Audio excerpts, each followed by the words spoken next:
The rancher straight into the Apache widow's village, and no one meant for him to leave alive.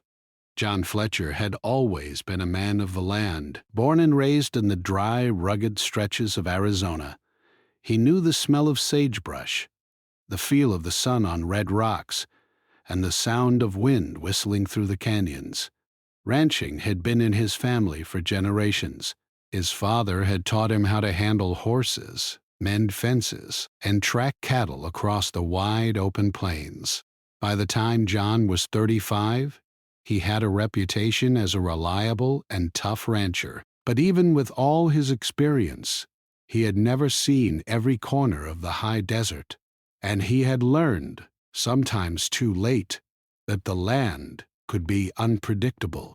One early morning, John saddled his horse, a sturdy chestnut named Copper, and set out to check the northern pastures.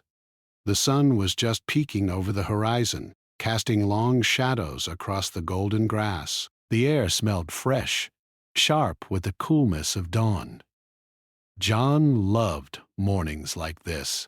Everything was quiet, calm, as if the world were holding its breath. He guided Copper along the familiar dirt trail, whistling softly, thinking of nothing more than the herd he needed to find. But the northern pastures were tricky. The land was uneven, full of hidden ravines and sudden hills. That morning, one of the young steers had wandered off. It was not unusual for a few cattle to stray, and John was used to tracking them. He followed hoofprints through the dry earth, over small gullies and around thick bushes. As he rode further, he realized he had wandered into unfamiliar territory. The landscape changed. The wide open plains gave way to narrow canyons with tall cliffs rising sharply on either side. The air was cooler here, and the canyon walls seemed to close in like silent watchers. John had heard stories of hidden valleys and abandoned settlements in these parts, but he had never seen any signs himself. He paused for a moment, scanning the area. From the way the light fell across the cliffs, he could see tiny patches of greenery near a distant stream. "Maybe there's water down there," he muttered to himself. He knew that finding a water source could mean finding the lost steer. Carefully, he guided Copper down a narrow path toward the stream. As he moved closer, John noticed something strange. The sound of water was accompanied by faint voices, soft and deliberate, almost like someone singing. He stopped and listened. The voices were clear but far away, and they carried a tone he could not place. He had ridden past other ranchers, travelers, and even small families, but these voices were different, steady, melodic, and strangely somber. John felt a shiver run down his spine. Something told him this was no ordinary settlement. Curiosity got the better of him. John had a nature of exploration that sometimes got him into trouble, but he couldn't resist seeing what lay ahead. He guided Copper along the narrow path, careful not to make too much noise. The stream widened as he approached, and he saw a group of people, or rather women, tending small gardens, washing clothes, and gathering firewood. Their clothing was simple, practical for life in the desert, and their faces were serious, lined with years of hardship. They moved with purpose, yet every so often their eyes flicked toward him, sharp and watchful. John realized that he had stumbled upon a hidden village. It was unlike any he had seen before.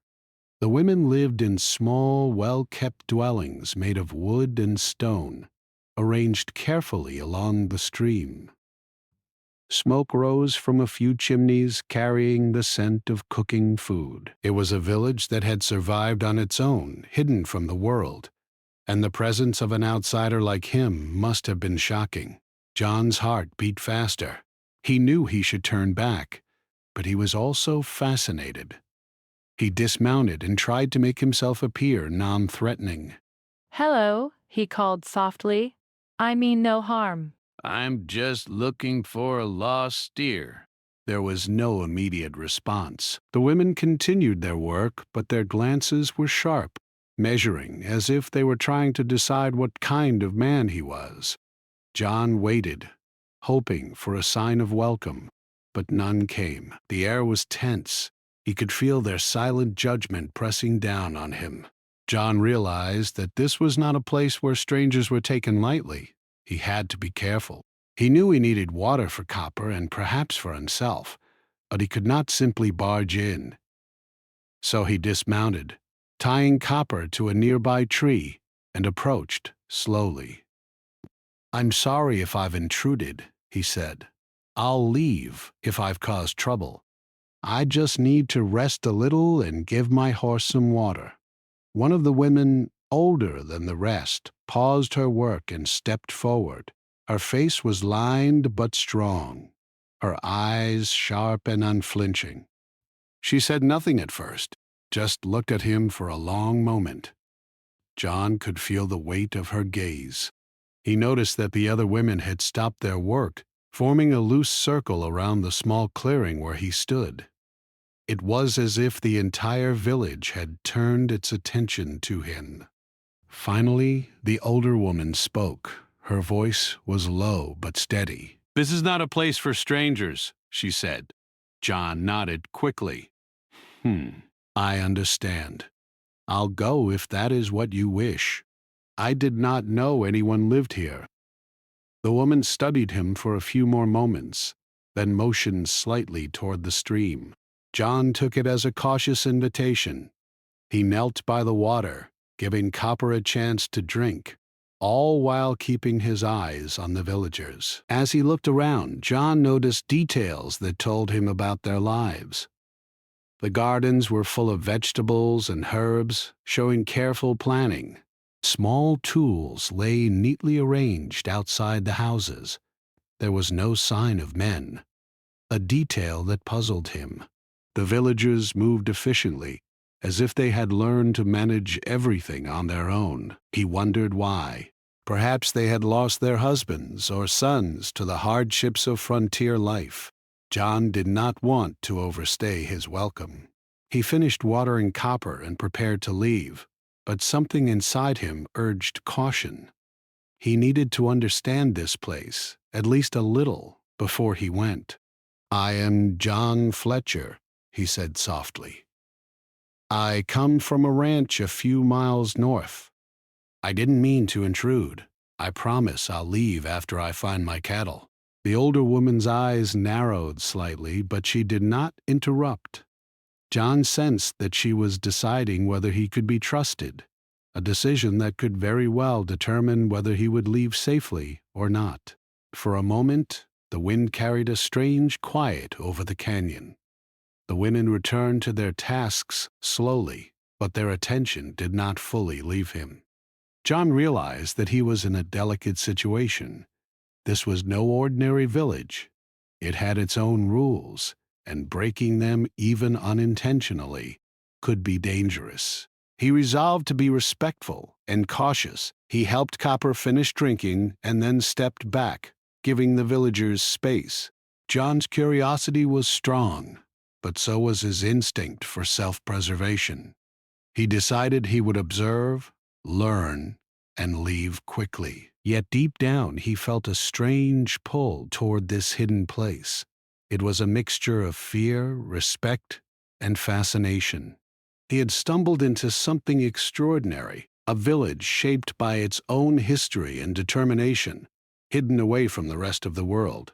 As the sun climbed higher, John knew he had to move on soon. He untied Copper, ready to lead him back toward the trail he knew, but the image of the villagers stayed in his mind. He realized that his encounter today would not be something he could easily forget. Something about the calm strength of the women, their quiet resilience, and the hidden beauty of the canyon left a mark on him. John glanced once more at the village before turning Copper toward the path he thought led back to familiar territory. He felt a mix of relief and unease. He had entered a place few outsiders had ever seen, a place with its own rules and history, and he knew deep in his heart that he had barely scratched the surface of what this hidden community held. As he guided Copper along the trail, he could not shake the feeling that the village would not easily forget him either. John Fletcher had barely taken a few steps away from the hidden village when a strange feeling settled over him. The canyon walls seemed taller now, the shadows longer and darker. Even though he had been in the desert countless times, there was something different about this place. It was as if the very land itself was watching him, whispering warnings he could not understand. He guided Copper carefully, his eyes scanning every rock and tree for signs of danger. Yet he also felt a pull, a curiosity he could not ignore. He wanted to know more about the women he had just met, about their lives, and about how they had survived alone in such a harsh place.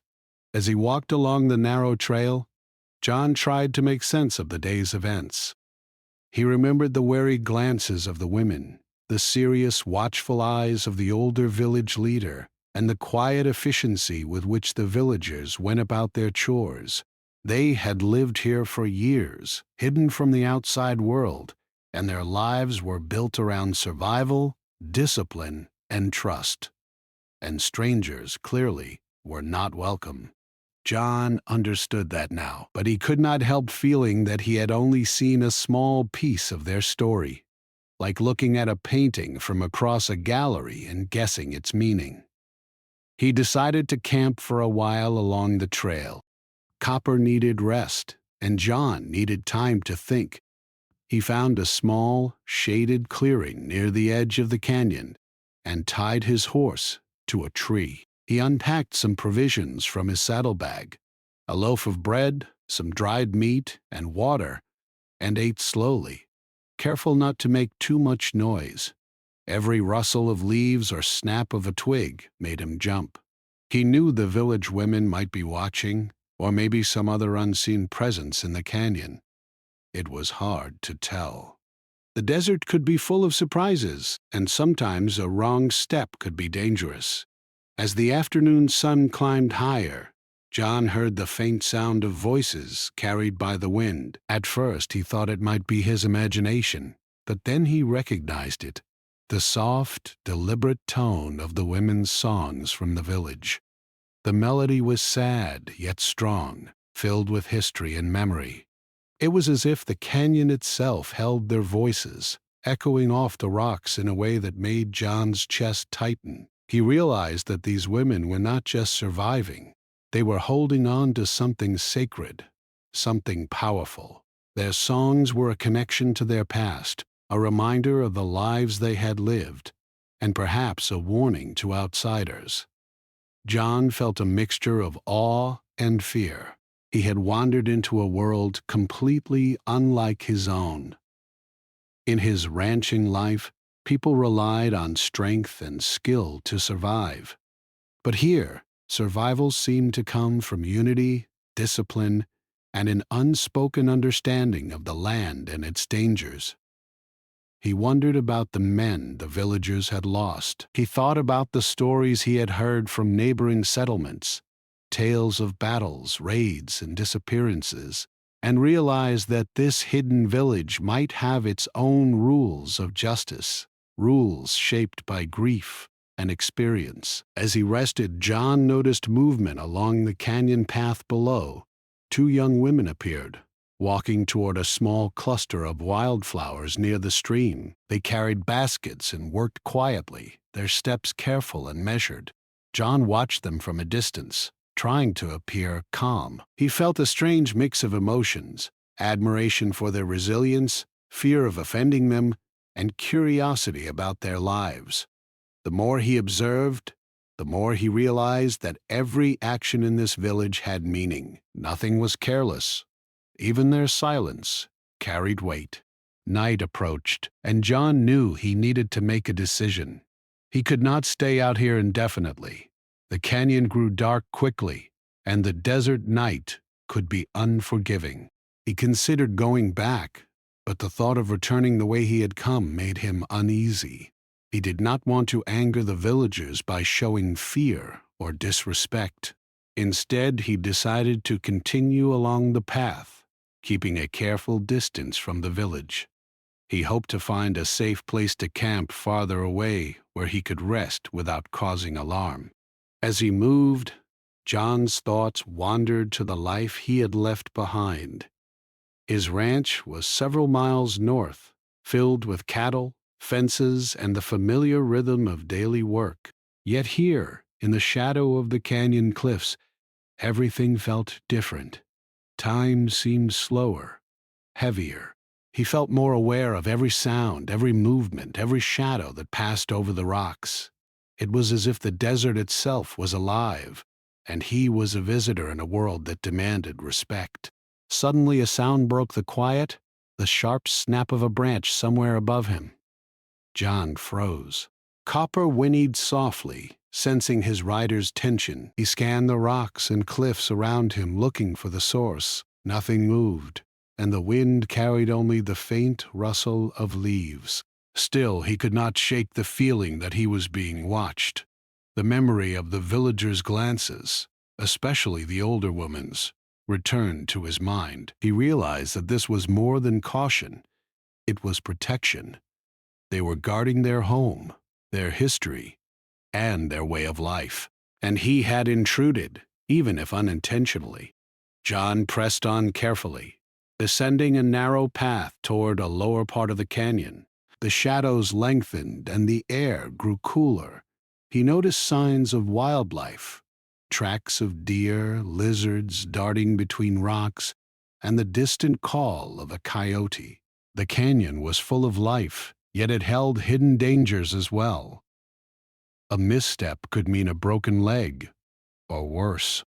John's mind worked constantly, balancing curiosity with caution, planning each step while staying alert to the natural dangers of the terrain.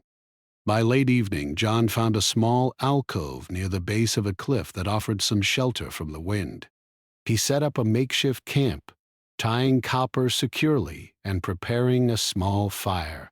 He ate a light meal, thinking about the village and its inhabitants. Who were these women? How had they come to live here alone?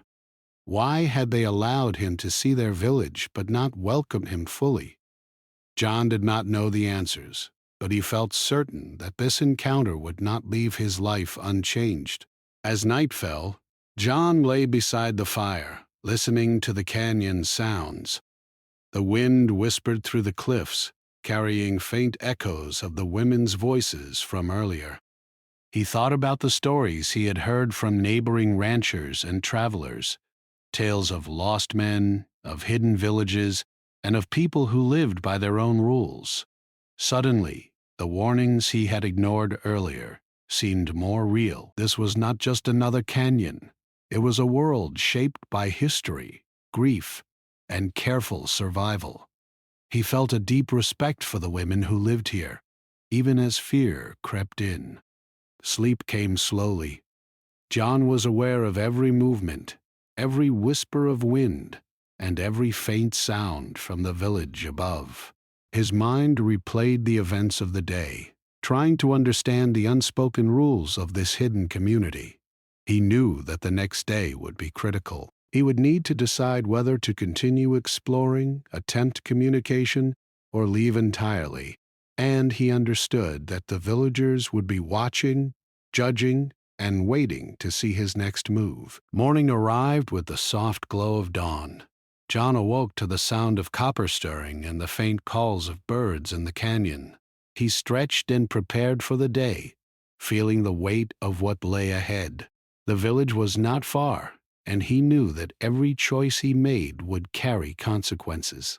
He reflected on the courage and strength of the women he had seen, and on the delicate balance between curiosity and respect. John decided to move closer to the village, carefully, with the hope of learning more about its people and their way of life. He kept a respectful distance, observing their routines and mannerisms, trying to understand without intruding. Every glance, every motion, every whispered word carried meaning, and he did his best to read the signs. He realized that he was witnessing a world that few outsiders ever saw, a world shaped by loss, resilience, and determination. As the day wore on, John knew that his journey into the canyon was only beginning. The women's village held secrets, stories, and lessons he could not yet comprehend, and he understood that to survive, he would need to move carefully, respect their space, and learn quickly. The hidden canyon, the village, and its inhabitants were testing him, challenging his assumptions and shaping the next chapter of his life in ways he could not yet imagine. John Fletcher had spent the morning carefully observing the village from a distance. He stayed hidden among the rocks and bushes, letting Copper graze quietly nearby. The village was alive with movement. The women were working in perfect harmony, each action purposeful, each sound deliberate. Some tended the small gardens, planting seeds or gathering vegetables. Others drew water from the stream, their hands steady despite the chill in the morning air. Even the youngest women moved with careful attention, carrying baskets or tending to small children. John realized that this was a community built on strength, skill, and discipline. Every person knew their role, and the village functioned as a single living organism. For hours, John studied them. He wanted to learn more about their routines, their rules, and the boundaries he must not cross. He noticed how the women communicated without speaking at times. Subtle gestures, glances, and small signals that seemed almost invisible to an outsider.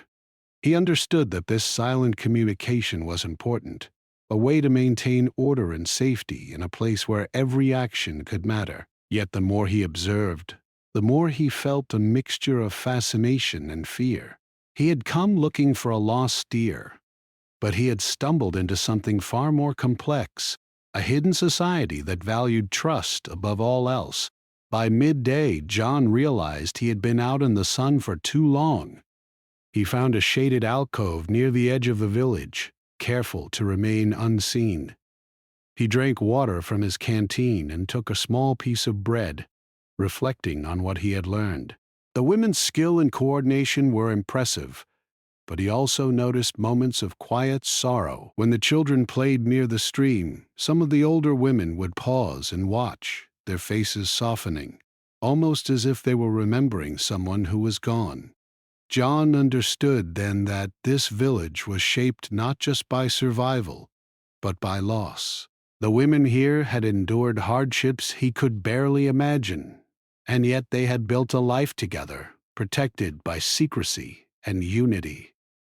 As he continued watching, John noticed something that made his stomach tighten. One of the younger women, who had been collecting herbs near the edge of the village, suddenly stopped and looked directly toward him. Their eyes met for a brief moment, and he felt a shiver run down his spine. He ducked behind a rock, heart pounding. Had she seen him clearly, or was it just a shadow in the sunlight? He could not be sure. Copper whinnied softly, sensing his tension, and John realized that he could not stay hidden forever. The villagers were observant, and any mistake could provoke suspicion or anger. Despite his fear, John's curiosity was stronger than his caution. He decided to approach, but slowly and carefully, showing no sign of aggression. He tied Copper securely near the edge of the trees and walked toward the village, keeping his hands visible and his movements deliberate. "I mean no harm," he said softly, hoping the women could hear him. "I just wish to understand and leave without causing trouble." At first, there was no response, but the women continued their work, their eyes on him but their hands busy. Then the older woman, the apparent leader, stepped forward. Her eyes were sharp, unyielding, and John felt their weight immediately. He stopped a few paces away, keeping a respectful distance. "You are far from home," she said, her voice calm but firm. "Why have you come here?" John took a deep breath. "I followed a stray steer and lost my way," he explained. "I did not know anyone lived here. I am not here to harm you or your village. I only wish to leave safely after I find my way back." The woman studied him for a long moment, her expression unreadable. Then she nodded slightly, motioning for him to wait. John remained still, understanding that he was being judged. He had entered their world without permission, and now he had to prove his intentions. Every movement, every word mattered. While he waited, John noticed the villagers around him. Some watched silently, curious but cautious. Others continued their work, as if testing him, seeing whether he would respect their space or overstep boundaries. It was clear to John that trust here was earned slowly and carefully, and any misstep could have serious consequences. He felt the tension rise in his chest. He had entered a place that demanded respect, and he had to navigate it carefully if he hoped to leave safely. Hours passed. The older woman finally spoke again. "You may remain for a short while," she said, "but you must follow our rules. You may not touch our property, our gardens, or our water sources without permission. You must show respect for our way of life." John nodded eagerly. "I understand." "Thank you." He felt a surge of relief. For now he was allowed to stay, but he knew this was only temporary. He would have to prove himself if he wished to continue observing or learning from the village. Over the next few days, John tried to adapt to the rules of the village. He remained respectful, keeping his distance and avoiding interference with the women's work. He offered help quietly when it seemed acceptable, like gathering firewood from areas not actively used, or helping Copper drink from a small stream beyond the village's main water source. Slowly, some of the younger women began to accept his presence. They observed him with curiosity, sometimes exchanging brief words or gestures that indicated cautious approval. Yet despite these small successes, tension remained. John noticed that whenever he made a sudden movement or spoke too loudly, the older woman's gaze would follow him, sharp and unyielding. He felt as if every action he took was being measured against invisible rules he could not fully understand. He began to realize that this village had survived not just through skill, but through vigilance. Every stranger was a potential threat, and he was being treated as such. One evening, as the sun began to set and the canyon shadows stretched long and dark, John witnessed a moment that unsettled him. A young girl had wandered too close to the stream, and the older woman immediately called her back with a sharp tone. There was no anger in her voice, only authority. The girl obeyed without question. John realized then that discipline and order were essential to life in this village. Survival depended on respect, obedience, and awareness of every movement. Any mistake could have consequences. John felt the weight of his own vulnerability. He had entered this world without knowing the rules, without understanding the history, and now he was being tested. The older woman's eyes seemed to follow him everywhere, silently reminding him of his position as an outsider. He understood that the villagers' trust was fragile, and that one wrong move could change everything. Despite the growing tension, John could not help feeling a connection to the village. He admired the strength, courage, and resilience of the women. They had built a life in a harsh, unforgiving land, relying on one another for protection and survival. He realized that they were more than survivors. They were guardians of a way of life, a community forged through loss, hardship, and determination. But admiration did not erase the danger. John was painfully aware that he was an outsider at a place that had seen too many threats. He remembered the stories of lost men, of strangers who had entered these lands and never returned. The thought made his chest tighten. He had been lucky so far, but luck alone would not protect him if he made a mistake. The turning point came on the third day of his stay. John had gone a little too close to the stream, hoping to study the irrigation system the women used for their gardens. He thought he was careful, but a shadow fell across the water. He looked up to see the older woman standing above him, arms crossed, eyes fixed on him. His heart skipped a beat. He had overstepped. "You are too close," she said calmly but firmly. "Do you understand the rules?" John bowed his head. "Yes, I am sorry. I did not mean to intrude." She studied him for a long moment, then nodded. "You may stay, but remember, respect is earned, not given." John swallowed hard, realizing that his actions could have ended his visit entirely. He had been warned, and now he understood the delicate balance he had entered. That night, as John sat beside Copper, he reflected on everything he had seen. The village was more than a hidden settlement. It was a living community with its own history, rules, and sense of justice. The women's trust was not easily won, and he knew he had only scratched the surface of their world. He also understood that the next days would be critical. He would need to continue respecting boundaries, learning quickly, and proving that he could be trusted. John realized that he had entered a turning point in his journey. He had moved from curiosity to awareness, from observation to understanding, and from safety to the possibility of danger. The hidden village was not just a place of shelter and survival. It was a test. Every step, every word, every gesture mattered. And he knew that if he failed to understand this, he might never leave the canyon alive. John Fletcher had never felt a mix of fear and admiration quite like this. The village of the Apache widows was alive in ways he had never imagined. Every movement, every glance, every sound seemed purposeful. He had learned to observe, to respect boundaries, and to remain calm even when his heart raced. Yet, as the fourth day of his unintended visit arrived, John realized that he had been walking a thin line. One misstep, one wrong word, and the fragile trust he had earned could vanish entirely. That morning the sun rose bright over the canyon walls, casting sharp shadows across the village.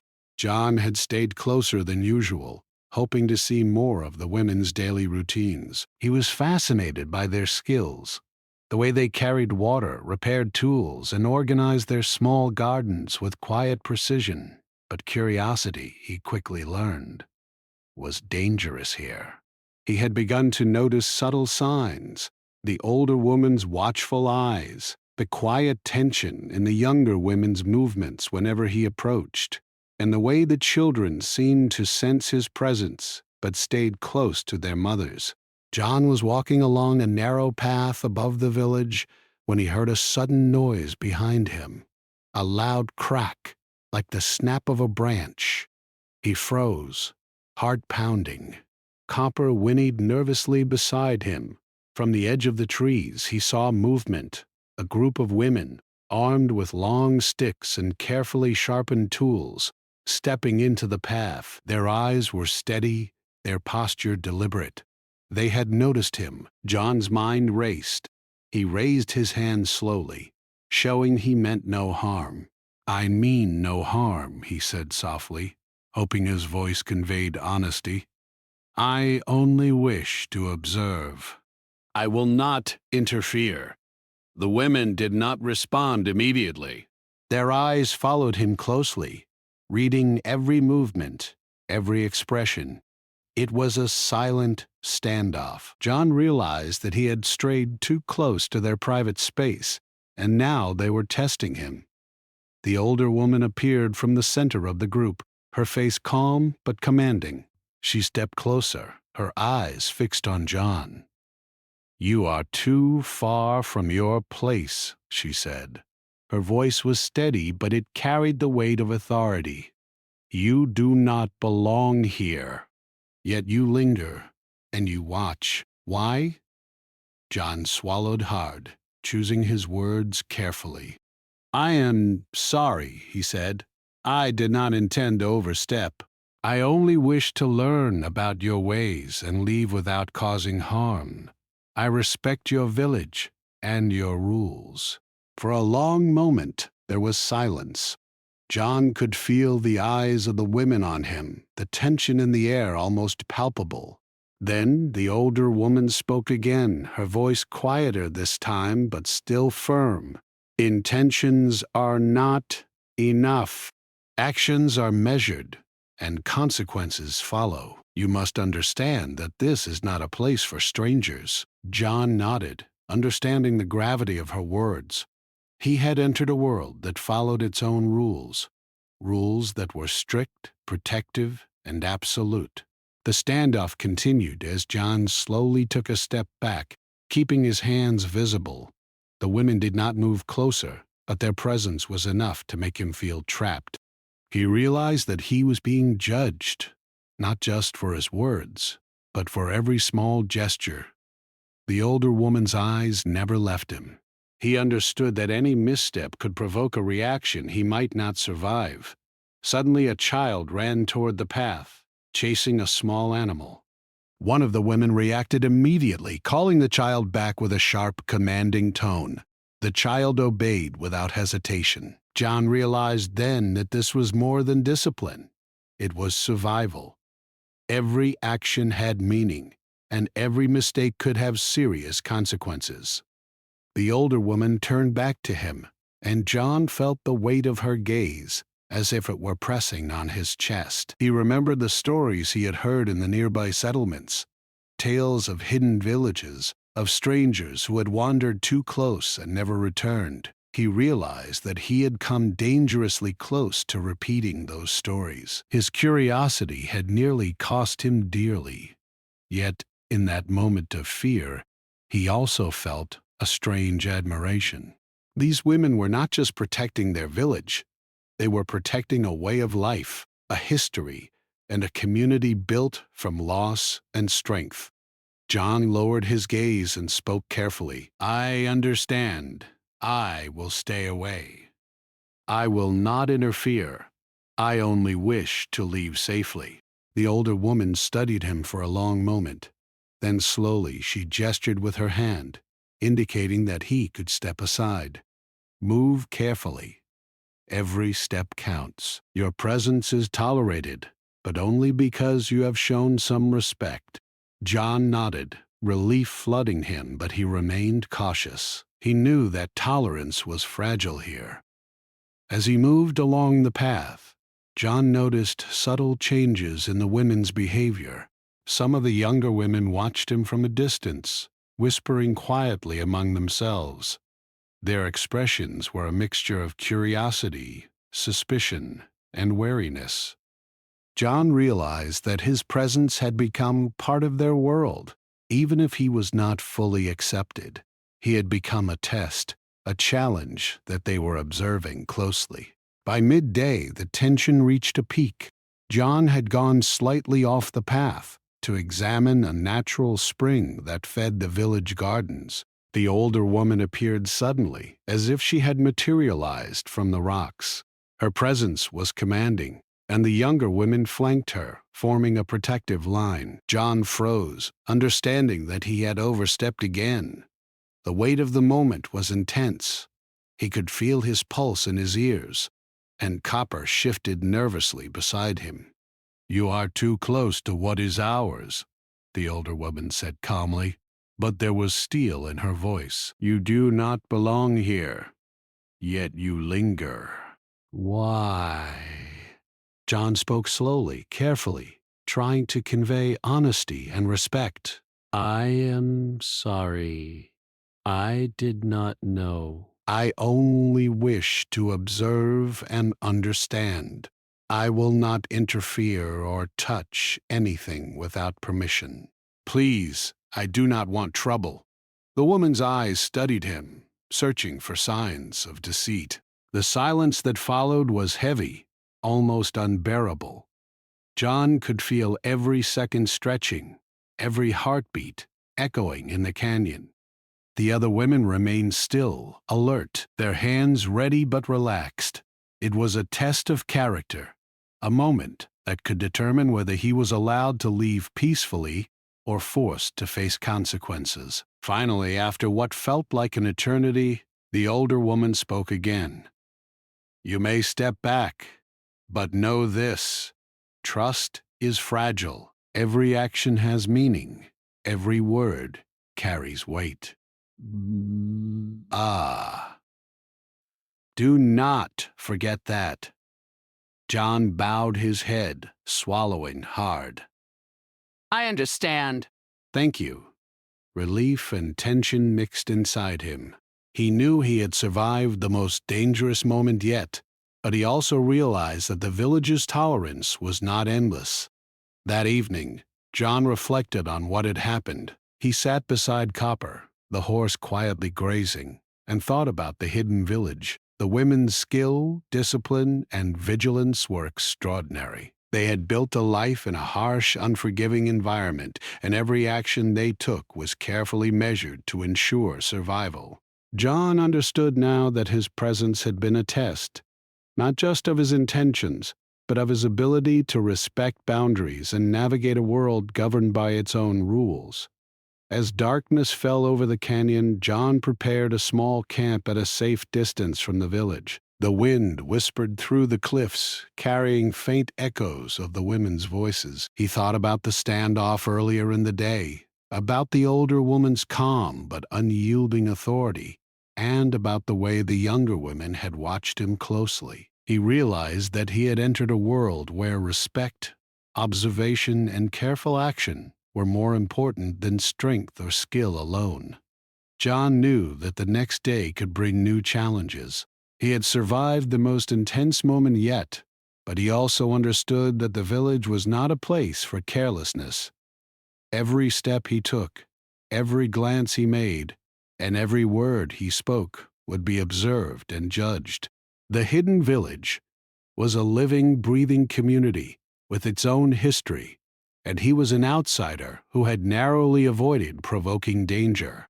As he lay down that night, listening to the sounds of the canyon and the distant voices of the women, John felt a mixture of awe, fear, and respect. He had come seeking a lost steer, but he had found something far more profound: a lesson in survival, trust, and the power of a community shaped by history and resilience. He knew that leaving the village alive would require patience, careful observation, and continued respect. The canyon and its hidden inhabitants had tested him, and he had passed. For now.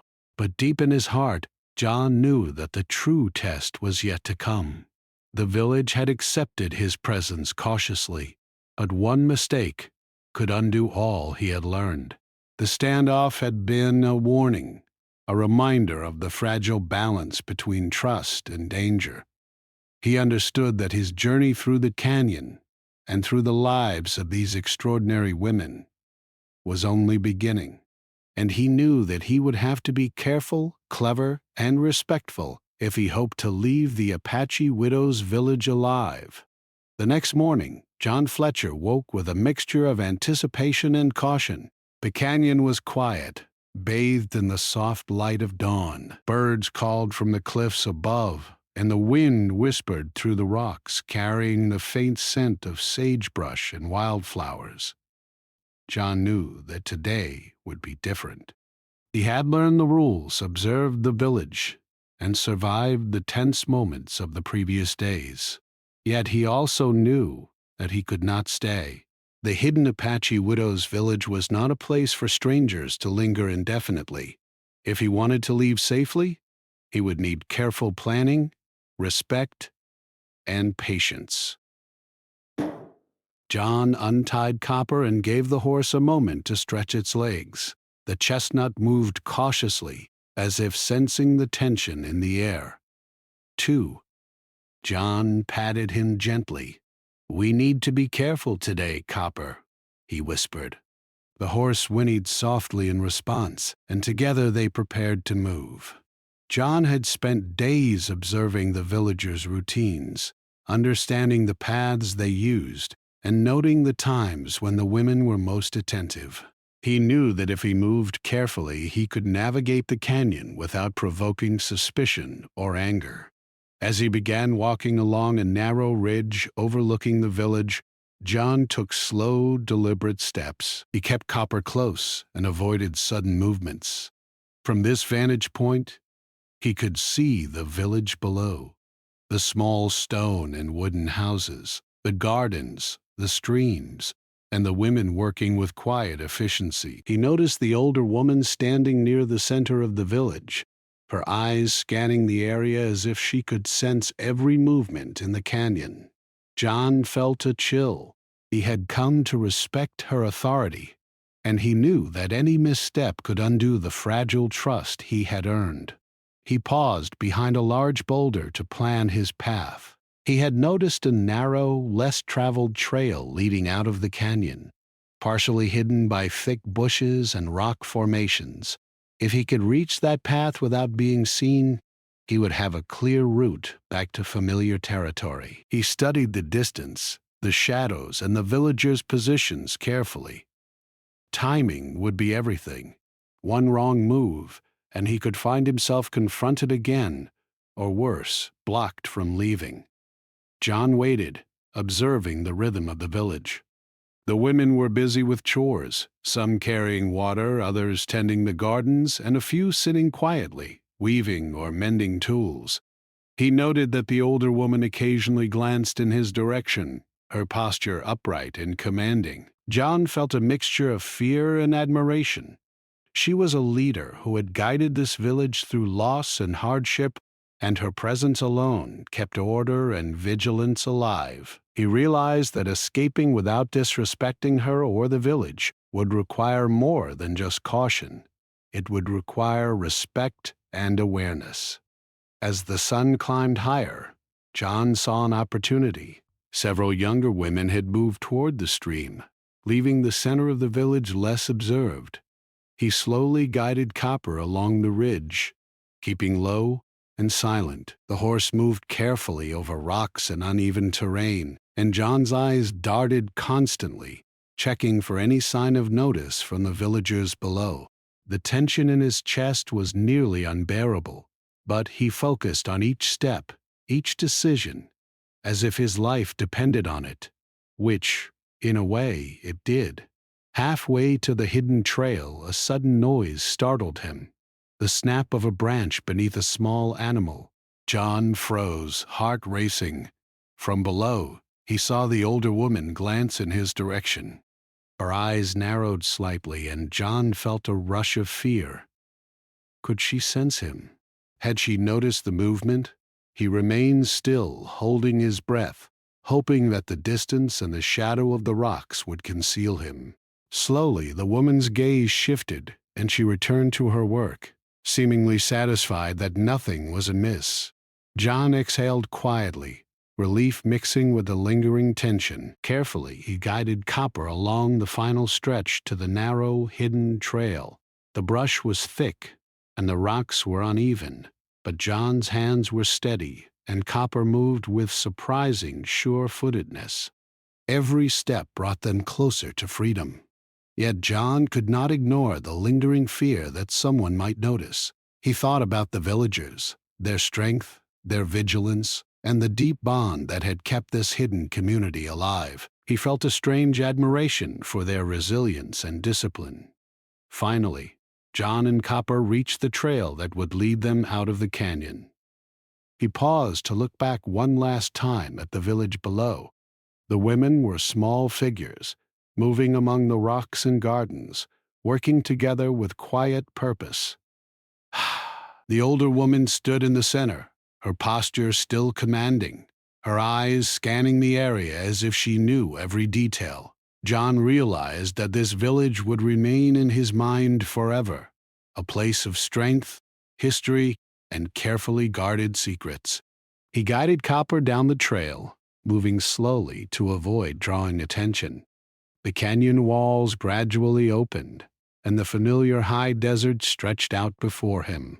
The wind carried the scent of sage and dry earth, comforting and familiar. Yet the memory of the village lingered, a reminder of the delicate balance between curiosity and respect, between observation and intrusion. John knew that he had learned more than he could have imagined from this experience. Lessons about trust, vigilance, and the power of community in the face of adversity. As the sun reached its peak, John and Copper finally emerged from the canyon into open land. The familiar trails of his ranch appeared in the distance, and he felt a sense of relief he had not known in days. The tension of the hidden village began to fade, replaced by gratitude for having survived, and by awe for what he had witnessed. He understood that some places were protected by more than walls and fences. They were protected by history, resilience, and a community bound together by shared experience. John guided Copper back toward his ranch, reflecting on the journey. He thought about the women, their discipline, their silent communication, and their unwavering vigilance. He realized that the hidden village was more than a place of survival. It was a symbol of strength and unity, a testament to what people could accomplish when they relied on one another in a harsh and unforgiving world. He also realized how fragile trust could be and how carefully it must be maintained. By the time John reached his ranch, the sun was beginning to set, casting long shadows across the fields and fences. He untied Copper, gave him water, and led him to the stables. The horse whinnied softly, as if sensing the relief in John's heart. John leaned against the fence, taking a deep breath and allowing himself a moment of reflection. The hidden village, with its quiet strength and carefully guarded secrets, would remain with him always. In the days that followed, John returned to his routines, checking cattle, repairing fences, and tending the land. Yet the memory of the Apache widow's village lingered. He did not speak of it to neighbors or friends, understanding that some experiences were too precious and too delicate to share. He knew that the village had entrusted him with nothing and everything at once, a glimpse into a hidden world, a test of his respect and awareness, and a lesson that would shape the rest of his life. John's perspective on the land and its people had changed. He became more observant, more cautious, and more respectful of boundaries, both seen and unseen. He understood that curiosity must be balanced with humility, and that every community had its own rules, history, and reasons for survival. The encounter with the village had taught him patience, awareness, and the quiet strength of people who lived not for themselves alone, but for the protection and continuity of their way of life. Years later, John would recall the hidden village not with fear, but with admiration. He never forgot the older woman's gaze, the silent coordination of the women, and the resilience that allowed them to thrive in isolation. He understood that survival was not simply about strength, but about discipline, unity, and respect for the land and for one another. The experience had changed him profoundly, leaving him with a deep sense of gratitude and humility. John Fletcher's life continued, filled with the familiar routines of ranching and the wide-open spaces of Arizona. Yet, in his heart, the canyon and the village remained alive, a secret world that had tested him, taught him, and ultimately allowed him to return to his own life, wiser and more aware. He carried the lessons of the Apache widow's village with him always, a reminder that some places are meant to be respected, some stories are meant to remain untold, and some encounters leave a mark that lasts a lifetime.